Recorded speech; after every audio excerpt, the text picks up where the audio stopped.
নোচানা মাছের রেসিপি বলো, যেগুলো ওই মৌরলা মাছ, পুঁটি মাছ, ওই যাই হোক কি ঝেনা মাছ, ওই যাই হোক ছোট মাছ, যেগুলো ছোট মাছ, চচ্চড়ি করে খায় না, চচ্চড়ি। হ্যাঁ হুম ছোট মাছ আলু দেখি ঝা দাও, আলু দাও, বেগুন দাও, হ্যাঁ ঝাঁটা ঝাল দেয় না, ঝাল দিলে নালপা মাছ বেরিয়ে ঝাল দেয়। আলু পাতলা করে কুটে, বেগুন পাতলা করে তেলে ফেলাই কষি নেই, জল দেয়, মাছ কুটি কেটে নুন হলদি তেল মাখাইয়ে তারপর ছড়াই দাও। মানে তুমি ভাজবে না, মাছটা ভাজবে না, তাই তো? মাছ ভাজবে না, আচ্ছা পাতাই দাও, পাতাই দিয়ে ঢেকে দাও।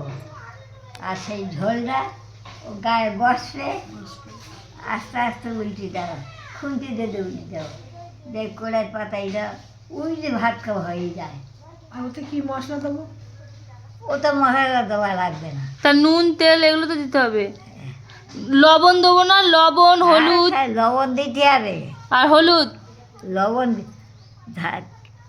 ধাপ খেতে না, লবণ না দিলে কোনো বুদ্ধি খাটে না। না, আমি লবণ হলুদ আর লঙ্কা হ্যাঁ, এই তিনটে দেবো। লঙ্কা তো তরকারি দিলাম, কাঁচা তরকারি ফুটতে দিলাম। হ্যাঁ আর এই মাছে হুম। ওই মাখ- হলুদ মাখানোর সময় লবণ আর একটু ঝালের গুঁড়ো থাকে তো ঝালের গুঁড়ো মাখাই নিলাম। আর তেল মাখাই রে দেখলাম আলু সেদ্ধ হয়ে গিয়ে, বেগুন সেদ্ধ হয়ে গিয়ে, তাদের ওই করে পাতাই দিলাম, পাতাইতে ঢেকে দিলাম, ফুটতে লাগলো। উপরে ওই তোলার জল উপরে উঠল, আগলা করে দেখলাম মাছটা হলুদ পানা হয়ে গিয়ে, ওই রস সরিয়ে দিকে তারপরে তো উল্টে দেওয়ার ইচ্ছে হয়, ধুতি আমি কোড়াগড়া করি, তা ওই ঢেলি নেই। আর যদি কোড়া নাগলা করি, কোড়ার পাতা নেই থাকে।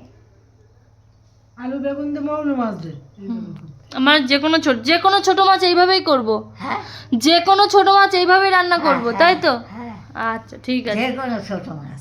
তোমার